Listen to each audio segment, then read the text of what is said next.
குதறி தின்றிருக்கக்கூடும் என அவர்கள் நினைத்து கொண்டனர். இதேவேளை பாலனின் தாயார் தனக்கு நேர்ந்த இந்த நிலையை எண்ணி கவலையுற்றபடியே அங்கு காணப்பட்ட மலைக்குகை ஒன்றின் அருகே சென்று அமர்ந்து கொண்டார். அவர் அமர்ந்திருந்த அந்த மலைக்குகையில் கொள்ளை கோஷ்டி ஒன்று ஒளித்திருந்தது. அதிகாலையிலேயே தமது குகையின் அருகே வயதான ஒரு உருவம் இருப்பதைக் கண்ட அந்த கொள்ளை கோஷ்டியினர் பயந்து போனார்கள். அவரை ஒரு பேய் என நினைத்துவிட்டனர். உடனடியாக மந்திரவாதி ஒருவரை அழைத்து வந்த கொள்ளை கோஷ்டியினர் இந்த பேயை மந்திர சக்தியால் விரட்டுமாறு கூறினார்கள். மந்திரவாதி மந்திரித்த போதிலும் பேயோ போனபாடாக இல்லை. இதனால் மந்திரவாதியும் கொள்ளை கோஷ்டியினரும் பயத்தில் நடுநடுங்கி போனார்கள். இந்த பேயை விரட்டுவது லேசுபட்ட காரியமல்ல என எண்ணிய அவர்கள் அந்த குகையை விட்டு தலைதெறிக்க ஓடினார்கள். இதனையடுத்து அத்தாயார் அந்த கள்ளர் குகைக்கு உள்ளே சென்றார். உள்ளே சென்றவள் ஆச்சரியப்பட்டு போனார்.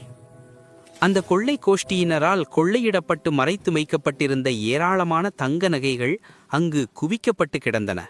உடனே அத்தாயார் அந்த நகைகளில் பளிச்சென்றிருந்த பெருமதிமிக்க தங்க மாலையொன்றையும் இரத்தின கற்கள் பதித்த மோதிரம், வளையல் என பலவற்றையும் எடுத்து அணிந்து கொண்டார். மிகுதி தங்க ஆபரணங்கள் சிலவற்றையும் பொதிக்கட்டி கொண்டு மகனின் வீடு நோக்கி சென்றார். தனது மாமியார் இவ்வாறு தங்க ஆபரணங்களுடன் வருவதைக் கண்ட மருமகளான பாலனின் மனைவி ஓடோடிச் சென்று அவரை வரவேற்றாள். மாமியாரே, மாமியாரே, எங்களை மன்னித்துக் கொள்ளுங்கள். நரிகள் உங்களை கொன்று சாப்பிடட்டும் என்றுதான் மயானத்தில் உங்களை விட்டுவிட்டு வந்தோம். அப்படியிருந்தும் எப்படி நீங்கள் இத்தனை அழகான ஆபரணங்களுடன் திரும்பி வந்தீர்கள் என மாமியாரிடம் கேட்டாள். ஏன் மருமகளே, மயானத்திற்குச் சென்றால் விலை மதிப்பற்ற பொருட்களுடன் திரும்பி வர முடியும் என்பது உனக்கு தெரியாதா என பதிலளித்தார். இதை கேட்ட மருமகளுக்கு பேராசை ஏற்பட்டது. தன்னையும் மயானத்தில் கொண்டு சென்று விட்டுவிட்டு வருமாறு பாலனிடம் கூறினாள். பாலனும் அவ்வாறே மனைவியை மயானத்தில் விட்டுவிட்டு வந்தான்.